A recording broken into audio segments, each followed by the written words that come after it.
राहुल गांधी की ना इस पोस्ट को आप लोग ध्यान से देखो। इसमें नंबर 1 पे लिखा है देश का युवा, नंबर 2 पे देश का स्टूडेंट और नंबर 3 पे लिखा है देश का जेनजी। हालांकि अगर वैसे हम समझे तीनों के मायने एक ही है, वैसे तो ये अलग अलग लिखने की क्या जरूरत है, पर भाई राहुल गांधी ने लिखा है इसके कुछ तो मायने है।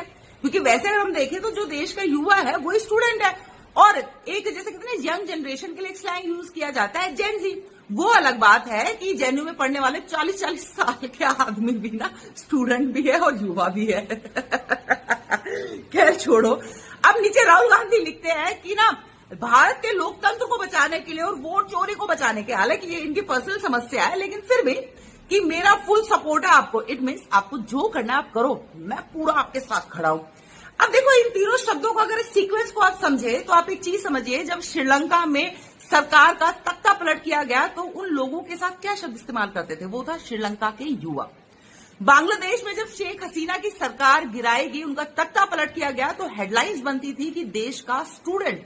और अब नेपाल में जो है वो हमने देखा है किस तरह से जो जेनजी थे उन्होंने नेपाल की सरकार को गिराया, पूरे देश में आगजनी कर दी।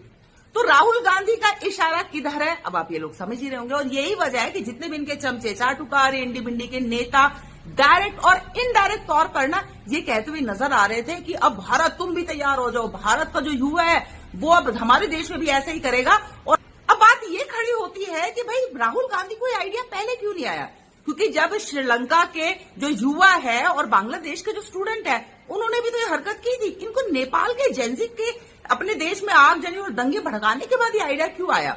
हो सकता है पीछे इनके बॉस लोगों को ये आइडिया आया हो कि भाई ये जो युवा स्टूडेंट और जेनजी तो बड़े काम के हैं, हम इनको क्या ये वोट चोरी, ये प्रेम मोहब्बत की दुकान और मीठे पकवान इनको क्या में लगा रखा है, इनका असली काम तो ये है।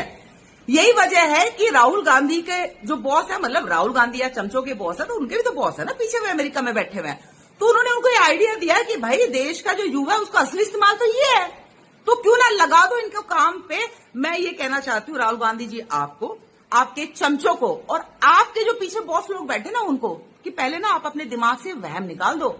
ना तो भारत श्रीलंका है, ना नेपाल है और ना ही बांग्लादेश है, ये है हिंदुस्तान। और यहाँ की जो सरकार है ना मोदी सरकार, उसको तुम इलेक्शन में तो हरा नहीं पा रहे, ठीक है ना। वहां पे तुम वोट चोरी है, तुम्हारे अपने रंडी रोने तुम्हारे चले जा रहे हो, तुम्हें ये भी समझ में आ गया उससे कुछ होने वाला है नहीं। तो देश को ना आप दंगे और आग की आड़ में भड़का दो, उनका इस्तेमाल करो, देश के युवा, देश के स्टूडेंट और देश के जेनजी, है ना। तो मैं कहना चाहती हूँ आप और आपके जो बॉस लोग है ना, आपके दिमाग में थोड़ा बहुत कहीं से वहम आ गया है ना, या किसी ने डाल दिया है, तो इसे तुरंत निकाल दो। कि जो मोदी सरकार, हमारे यहाँ का शासन प्रशासन, हमारे यहाँ की जो आर्मी है ना, वो इतनी सशक्त है कि तुम्हारे ऐसे पिछवाड़े लाल करेगी कि ना बस तुम्हें मारेगी कम और घसीटेगी ज्यादा। और जो वे बॉस लोग बैठे ना बाहर, उन सबको भी बिल में से निकाल निकाल के घसीट के लेके आएगी यहां तक।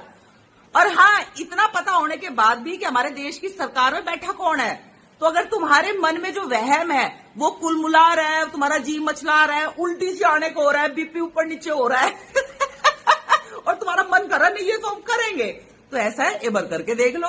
तुम्हारी वो हालत करेगी भारत की सरकार और हमारे देश की आर्मी ना, इसे बांग्लादेश श्रीलंका नेपाल ना समझ लेना। हमारे देश की आर्मी और हमारे देश की मोदी सरकार को पता है देश के बाहर बैठे दुश्मन और हमारे देश के अंदर बैठे देश के दुश्मनों का क्या इलाज करना है, वो आप लोगों ने देखा भी होगा। और थोड़ा बहुत वहम दिमाग में है ना, तो करके देख लो, वो तुम्हें दिखा भी देंगे।